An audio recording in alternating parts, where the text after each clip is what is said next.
अस्सलामुअलैकुम प्यारे बच्चों, आज के इस ऑनलाइन लेक्चर में आप सबका खैर मकदम है। रियाजी में सबक नंबर 6 कुव्वत नुमा की आज हमारी आखिरी मश्क चलेगी, मश्क नंबर 30। मश्क नंबर 30 में हमको कामिल मुरब्बा अदद का जज़रुल मुरब्बा मालूम करना है। तो सबसे पहले हम देखेंगे कि मुरब्बा किसे कहते हैं और कामिल मुरब्बा अदद किसे कहते हैं। अदद का मुरब्बा दिए हुए अदद को उसी अदद से ज़र्ब करते हैं तो आने वाला हासिल ज़र्ब उस अदद का मुरब्बा होता है। जैसे यहाँ पर एक मिसाल दी गई है 6 की। 6 को अगर 6 से ज़र्ब करें तो 6 छंग कितना होता है 36, और 6 ज़र्ब 6 का मतलब होता है 6 की कुव्वत 2।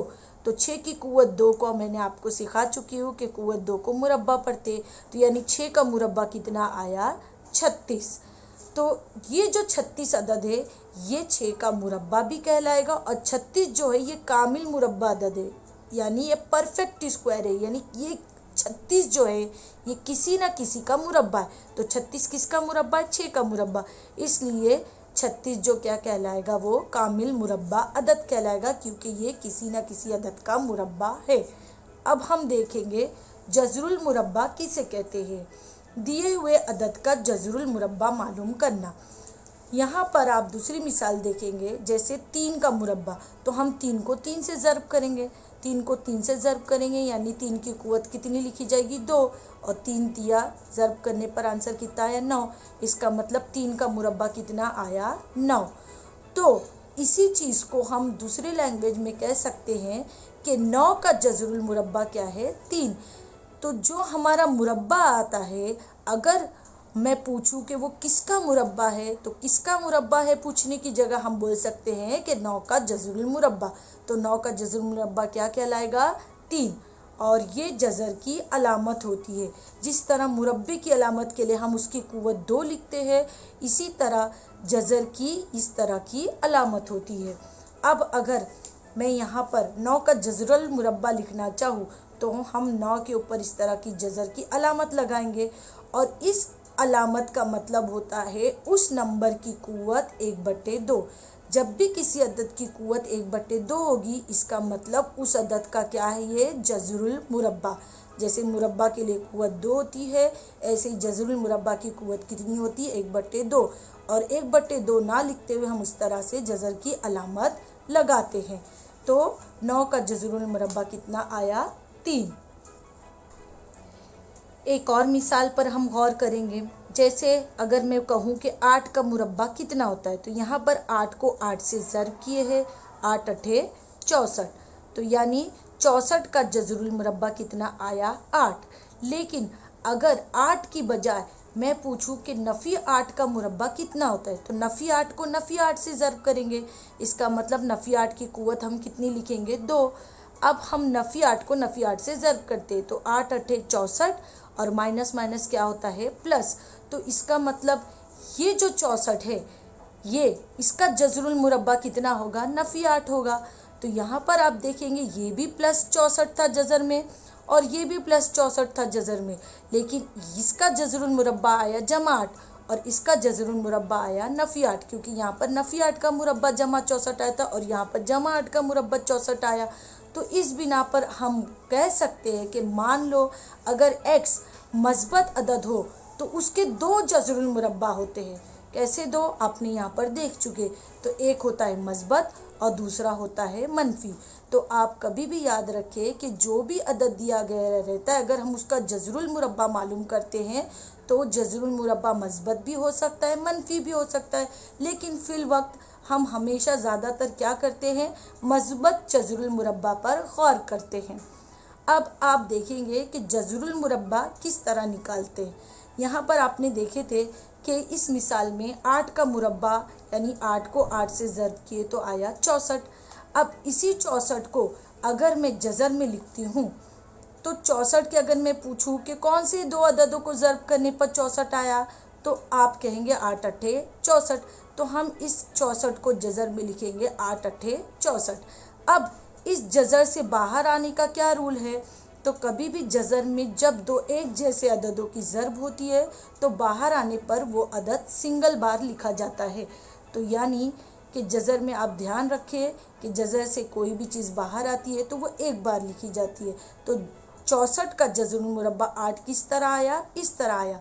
लेकिन इसको एक और तरीके पर आप गौर कर सकते हैं। जैसे आप यहाँ देखेंगे कि यहाँ पर मान लो ये 64 दिया है और इस 64 के में अज्जाए ज़रबी आपने जैसे कहा 8 ज़रब 8, तो इसके अज्जाए ज़रबी यूँ भी हो सकते हैं मुफरिद आदा। ये तो मुरक्कब में, अगर मुफरिद में कहूँ तो इसके अज्जाए ज़रबी 2 ज़रब 2 ज़रब 2 ज़रब 2 ज़रब 2 ज़रब 2। इस तरह से ज़रब करने पर भी 64 आता है। 2 दूनी 4, 4 दूनी 8, 8 दूनी 16, 16 दूनी 32, 32 दूनी 64। तो आप यहाँ पर ध्यान देंगे कि यहाँ पर देखिए ये 2 2 मरतबा है, ये 2 2 मरतबा है, ये 2 2 मरतबा है। तो ये जोड़ी जब जज़र से बाहर आती है तो सिंगल बार निकल जाती है। ये 2 एक मरतबा लिखेंगे, ये 2 एक मरतबा लिखेंगे और ये 2 एक मरतबा लिखेंगे। अब इसको हम ज़रब करें तो 2 दूनी 4, 4 दूनी 8। तो इस तरह से आप देखेंगे कि 64 का जो जज़रुल मुरब्बा है वो किस तरह से बाहर आता है। यानी इस तरह अज्जाए ज़रबी के तरीके से हम 64 के जज़रुल मुरब्बा या किसी भी अदद का जज़र मालूम कर सकते हैं। अब हम अपनी मश्क पर आते हैं। मश्की सवालात 30 का हमारा पहला सवाल है, जज़रुल मुरब्बा मालूम कीजिए। तो यहाँ पर कुछ अदद दिए गए, कुछ सवालात है, हम इनके जज़रुल मुरब्बा मालूम करेंगे। लेकिन उससे पहले मैं आपको एक बात बता दूं कि आप लोगों को जो छोटे छोटे अदद हैं, जैसे 1 से लेकर 20 तक, कम से कम इन अददों के मुरब्बे याद होने चाहिए ज़बानी। जैसे 5 का मुरब्बा 25, 6 का मुरब्बा 36, 7 का मुरब्बा 49। इस तरह आपको 20 तक के अगर अददों के मुरब्बे याद होंगे तो जज़रुल मुरब्बा मालूम करना आसान हो जाता है। अब यहाँ पर पहला सवाल है जिसमें हमको 625 का जज़रुल मुरब्बा मालूम करना है। तो सबसे पहले हम क्या करेंगे, जो भी अदद दिया है उसके अज्जाए ज़रबी कर लेंगे।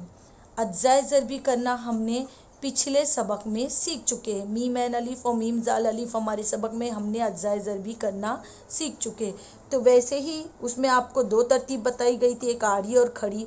तो आप उफ़की या उमूदी दोनों में से कोई भी तरतीब इस्तेमाल करके अज्जाए ज़रबी कर सकते हैं। अब अज्जाए ज़रबी का उसूल क्या है कि आपको तकसीम पजीरी की जो कसौटियाँ आपको समझाई गई थी उनको देखते हुए अज्जाए ज़रबी करनी है।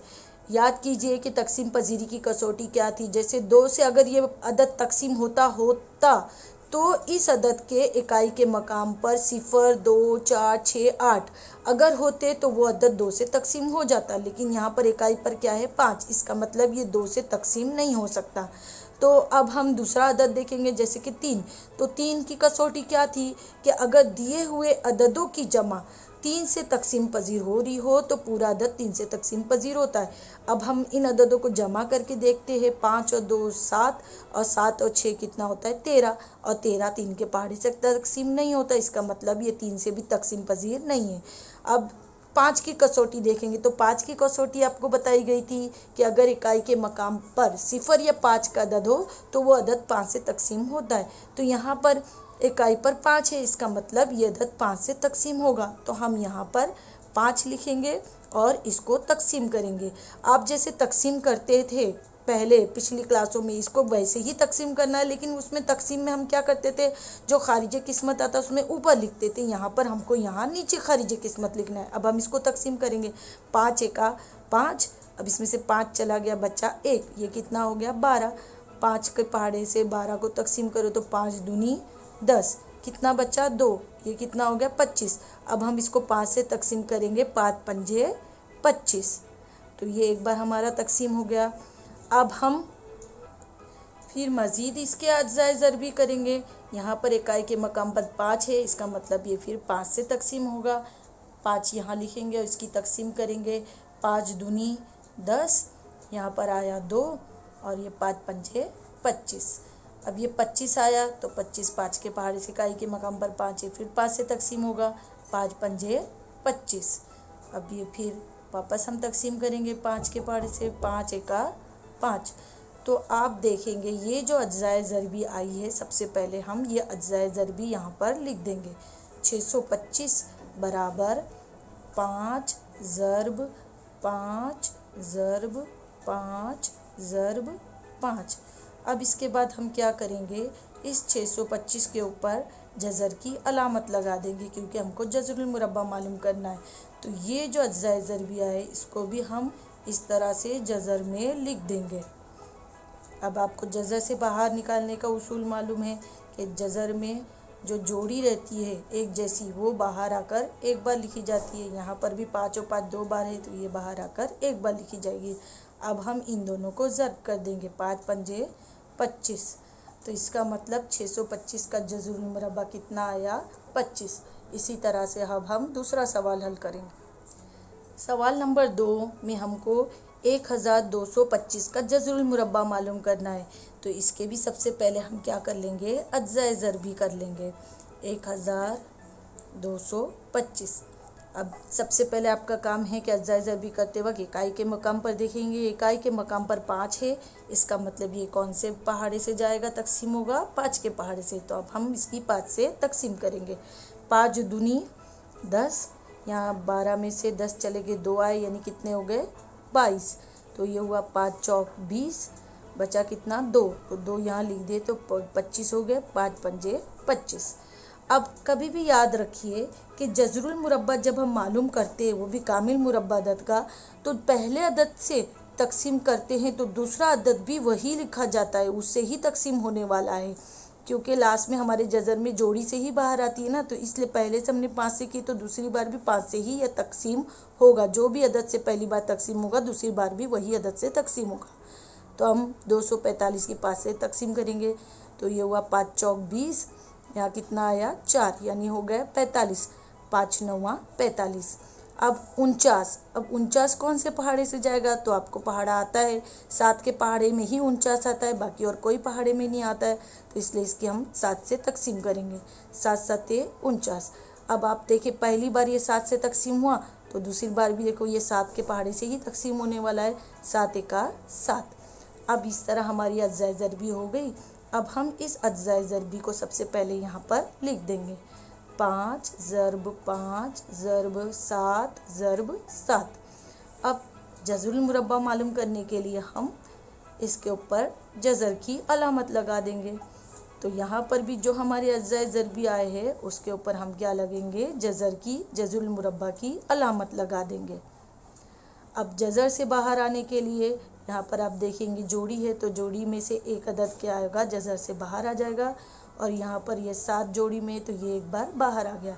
अब इन दोनों को हम ज़र्ब करेंगे, 5 सते 35।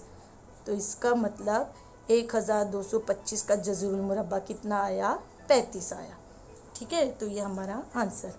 अब इसी तरह से हमारा सवाल नंबर 3 भी हम इसी तरह हल करेंगे। सबसे पहले हम इसके अज्ज़ाए ज़रबी करेंगे।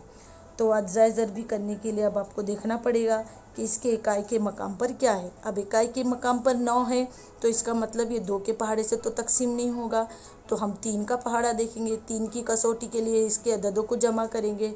तो ये हो गया 8 और 9 कितने हो गए, 17, और ये 2 मिलाए तो हो गए 19। तो 19 3 के पहाड़े में नहीं आता, इसका मतलब ये 3 से तकसीम नहीं होगा। तो फिर इसके बाद अगला अदद कौन सा आता है, मुफरिद 5। तो हम 5 से देखेंगे तो इकाई के मकाम पर 9 है, इसका मतलब ये 5 से भी तकसीम नहीं होगा। तो इस तरह अब हम 7 से देखेंगे तो 7 के पहाड़े से अगर इसको तकसीम करते तो 7 चौक 28 और 7 एका 7 2 बच जाता है, इसका मतलब ये तकसीम नहीं हो रहा है मुकम्मल, तो 7 से भी नहीं होगा। तो इस तरह से अब आगे आगे हम बढ़ते जाएंगे, कब तक कि जब तक कि हमको कोई अदद मिल ना जाए मुफरिद अदद। 11 के पहाड़े से आप देखिए तकसीम होता है ये कि नहीं, 13 से करके देखिए, 17 से करके देखिए। अगर आपको मुरब्बे याद होंगे तो आपको पता होगा कि 289 जो है वो 17 का मुरब्बा है, इसका मतलब ये 17 के पहाड़े से तकसीम होगा। और अगर आपको नहीं याद है तो आप एक एक अदद से तकसीम करके देखते जाइए। जैसे अभी हम 7 तक पहुँचे तो इस तरह 11 से देखिए हो रहा है या नहीं, 13 से हो रहा है या नहीं। जितने मुफरिद अदद है उनसे तरतीब से इस तरह से तकसीम करके देखते जाइए तो आपको पता चल जाएगा कि किससे ये तकसीम होता है। तो अगर हम 17 से तकसीम करते हैं तो ये 17 के पहाड़े से तकसीम हो जाएगा। जैसे 17 एका 17, तो बचा कितना, 8 9 10 11, तो 11 बचे यानी 119 हुआ। तो 17 सत्ते कितना होता है, 119। तो ये 17 से तकसीम हो गया। अब पहली बार 17 से हुआ तो दूसरी बार भी देखिए ये 17 के पारे से ही जाने वाला है, 17 का 17, तो ये हमारी अज्जा ज़रबी हो गई। अब हम 289 के अज्जा ज़रबी यहाँ पर लिख देंगे, 17 ज़रब 17। अब इसके बाद जज़र की अलामत लगाएंगे क्योंकि हमको इसका जज़रुल मुरब्बा निकालना है। तो यहाँ पर जो अज्जा ज़रबी आई है उसको भी हम इस तरह से जज़र में लिख देंगे। अब जज़र में ये 2 बार है तो बाहर आकर क्या बन जाएगा, 1 बार, यानी 289 जो है वो किसका मुरब्बा है, 17 का, यानी 289 का जज़रुल मुरब्बा कितना आया, 17 आया। तो इस तरह से बाकी के जो 2 सवाल बचे हैं आप इसी तरतीब से हल करेंगे तो इंशाल्लाह आपका जवाब आ जाएगा। शुक्रिया।